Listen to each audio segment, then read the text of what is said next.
જૂનાગઢ ભવનાથ તળેટીમાં પોલીસ ફૂટ પેટ્રોલિંગ કરવામાં આવ્યું હતું। આગામી દિવસોમાં યોજાનાર શિવરાત્રીના મેળાને લઈ જૂનાગઢ પોલીસ દ્વારા હોટેલો, ધાબા તેમજ અલગ અલગ ધાર્મિક સ્થળો પર ચેકિંગ હાથ ધરવામાં આવ્યું છે।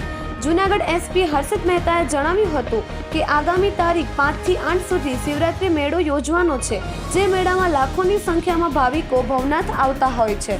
ત્યારે ભવનાથ આવતા ભાવિકો કોઈ અડચણ ના પડે અને આવનાર ભાવિકોને સુવિધા મળી રહે તે હેતુથી જૂનાગઢ શહેર તેમજ જિલ્લાની તમામ હોટેલોનું તેમજ ધાર્મિક સ્થળો પર ચેકિંગ હાથ ધરવામાં આવ્યું છે। ભવનાથ ક્ષેત્રના અલગ અલગ ધાર્મિક સ્થળોને પણ ચકાસવામાં આવ્યા હતા। તેમજ ભવનાથમાં રિક્ષાઓ તેમજ અલગ અલગ વાહનો પણ બહોળી સંખ્યામાં આવતા હોય છે। ત્યારે કોઈ પણ આવારા તત્વોને કાયદાનું ભાન થાય તે માટે વાહન ચેકિંગ પણ કરવામાં આવી રહ્યું છે।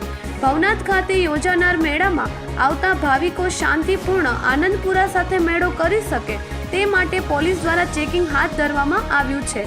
શિવરાત્રીના મેળામાં આવતા વાહનોના પાર્કિંગ પોઈન્ટ પર ચેકિંગ કરવામાં આવી રહ્યું છે।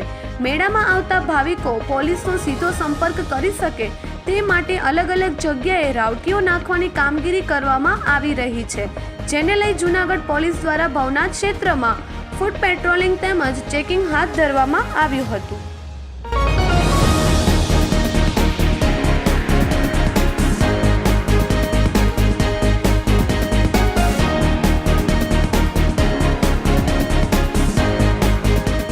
આગામી 5 તારીખથી 8 તારીખ સુધીમાં ભવનાથ ખાતે શિવરાત્રિના મેળામાં ખૂબ મોટી સંખ્યામાં અહીંયા ભાવિકો આવી રહ્યા હોય એવા સંજોગોમાં પોલીસ દ્વારા હાલમાં ભવનાથમાં મેળામાં જે લોકો આવે છે એમને ઓછામાં ઓછી અડચણ પડે એમની સુરક્ષા માટે સમગ્ર જૂનાગઢ શહેર અને જિલ્લામાં હોટલ, ધાબા ચેકિંગનું હાલ ચાલી રહ્યું છે।